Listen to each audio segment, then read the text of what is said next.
10 years బాగానే ఉన్నాము. నాకు 2 పిల్లలు, 2 కూతుర్లే. నేను ఆయనకు ఆరోగ్యం బాగాలేనప్పుడు నేను ఇంట్లోనే ఉన్నాను, మంచిగా పోషించిండు. ఆయనకు 2 years బ్యాక్ పక్షవాతం వచ్చి పడిపోయారు. ఆయన ఏజ్ కూడా 36 years. తను స్మోక్ ఎక్కువ చేయడం వల్ల, ఆల్కహాల్ తీసుకోవడం వల్ల పక్షవాతం వచ్చి పడిపోయిన వ్యక్తికి కేవలం కాలు చేయి మాత్రమే పనిచేయచ్చు. తనకి బ్రెయిన్కి వెళ్ళే వాళ్ళు, అందులో హార్ట్లో బ్లడ్ క్లాట్ అయిందండి, 4 mm సైజ్. కర్నూలుకి వెళ్ళాను, వాళ్ళు 37% మాత్రమే ఉందన్నారు హార్ట్ బీట్. తర్వాత హైదరాబాద్కి వెళ్ళాను, నిమ్స్కి వెళ్ళాను. 1 year నుంచి తిరుగుతూనే ఉన్నాను. ఎవరు నాకు డబ్బులు ఇవ్వలేదండి. నా కారు అమ్ముకున్నా నేను, తర్వాత పుస్తలు కూడా అమ్ముకున్నా. ఇదే నా సాక్ష్యం. చాలా డబ్బులైతే ఇబ్బంది పడ్డాను నేను. అన్ని హాస్పిటల్ తిరిగిన, గాంధీకి వెళ్ళిన, లంగ్స్ ప్రాబ్లం ఒక దాని తర్వాత ఒకటి వెంటనే వస్తూనే ఉన్నాయి. ఆఖరికి వరదలు తీసుకెళ్ళానండి. అక్కడికి వెళ్ళేసరికి 20% మాత్రమే హార్ట్ బీట్ అండి. అప్పుడు నాకు ఒక ఫోన్ వచ్చిందండి.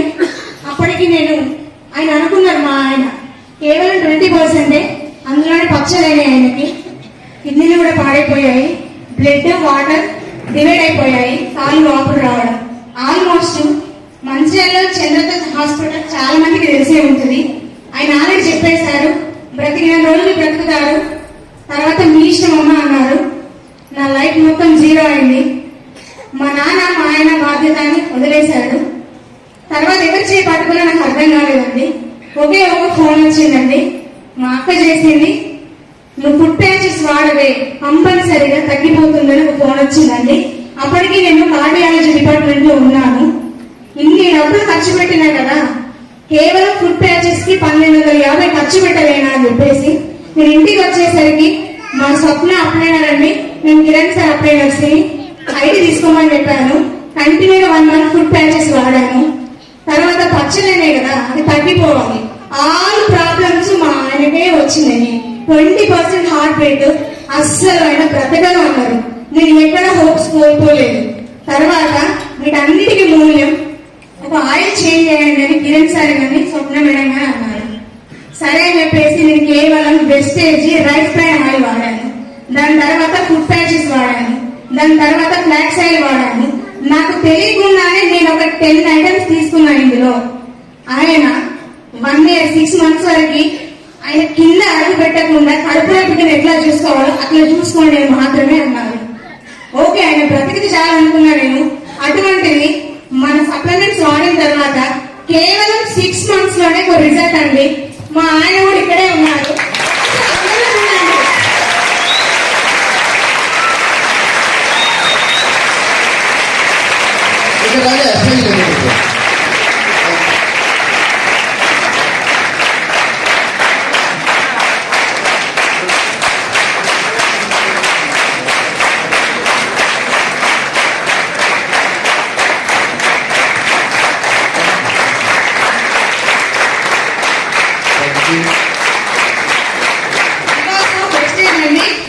ఏదో పవర్ ఉందండి.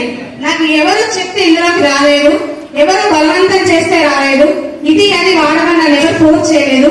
నా ఇష్టానుసారంగా మా ఆయన 7 months వాడిన తర్వాత ఓకే యూ కెన్ గో అని నన్ను పంపిస్తున్నానండి ఇందులోకి.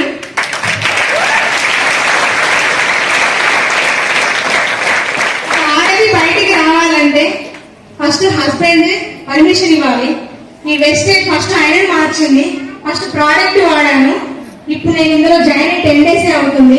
నేను 20 members కి చెప్పానండి. మా ఏరియా మొత్తంలో ఆయన అందరూ చూసి ఆల్మోస్ట్ మీకు పని అయిపోయిందా, మా రిలేషన్స్ కూడా వాడు పని అయిపోయింది చనిపోతారు అన్నాడు. అప్పుడు ఈ వెస్టేజ్ నాకు చేయందించిందండి.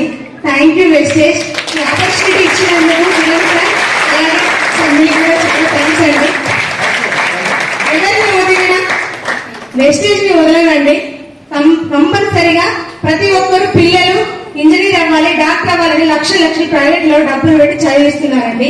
ఈయనకి హెల్త్ ఇష్యూ అవ్వడం వల్ల నేను నా పిల్లల్ని గవర్నమెంట్ హాస్టల్లో వేశానండి. నాకు అస్సలు ఇష్టం లేదు. నేను ఎప్పుడైతే పడిపోయారో నాకు ఏ పని రాదండి. నిజంగా నాకు బ్రతకడం తెలియదు. ఒకరి తోడు లేని నాకు బ్రతకడం తెలియదు. మా పల్లెటూరు అండి, కుక్కలగూడూరు మాది, కరీంనగర్ డిస్ట్రిక్ట్ ధర్మారం దగ్గర. మా అమ్మ వాళ్ళు చదివించారు కానీ ఎప్పుడు పొలం పంపించలేదు. అటువంటిది ఎప్పుడైతే ఈయన పడిపోయారో నేనంటూ ఒక మిషన్ కొనుక్కున్నానండి. నాకు అసలు వర్క్ కూడా రాదు. యూట్యూబ్ ని వాడుకున్నానండి. అందులో ఎలా కుట్టాలి అని చూసి ఒక నెలలో నేర్చుకొని నాకంటే ఒక 100 రూపాయలు వచ్చింది చాలా అనుకున్నాను నేను. ఆ 100 నా పిల్లలకి అండి. స్కూల్ స్టార్ట్ అయింది. మా చిన్న పాప ఇక్కడే ప్రైవేట్ స్కూల్ ఉందండి దగ్గరలోనే. బుక్స్ లేవు, బయట కూర్చోబెడుతున్నారు అన్న ప్రతిసారి ఈయనకు అసలు ఏ మాట వినబడద్దు. కడుపులో బేబీ ఎట్లా ఉంటుందో అక్కడే ఉండాలి. ఈయన కంప్లీట్ గా బాడీ మొత్తం ఎల్లో అయిపోయింది. ఆయన చూసుకోవాలి, నేను ఇద్దరు ఆడపిల్లల్ని చూసుకోవాలి, సపోర్ట్ లేదు. ఆయన 20 సంవత్సరాలు ఎడిటింగ్ చేశారండి. ఈ మంచిర్యాల డిస్టిక్ లో నెంబర్ 3 మెంబర్స్ లో ఈయన ఒకరు. అయితే ఆయన ఒకరిని ఒక 1000 రూపాయలు అడిగారండి. ఒక 1000 రూపాయలు మాత్రమే అడిగాడు. 20 ఏళ్ళు మార్కెట్ లో ఉన్నారు, ఒక్కరు కూడా నమ్మలేదు ఆయనని. ఏ ఒక్కరు నమ్మలేదు. కానీ వెస్టేజ్ నమ్మిందండి. కిరణ్ సార్ చేయండి ఇచ్చారు, స్వప్న మేడం అందించింది. ఇందులో రండి మేడం బాగుంటుంది. అలాంటి నేను నిజంగా దీన్ని మాత్రం వదలకండి, మీరెవరు కూడా వదలకండి. ఇందులో డబ్బు కోసం ఏదో మన మార్కెట్ లోకి వెళ్ళి సబ్బులు అమ్ముకోండి అని చెప్పట్లేదండి. ఫస్ట్ వాడండి, తర్వాతే రిజల్ట్ ఎలా ఉందో తెలుసుకున్నాగానే మీకు సంపాదించాలనుకుంటే మాత్రమే ఇందులోకి రండి. దయచేసి వెస్టేజ్ గురించి చెడుగా ఎవరు మాట్లాడండి.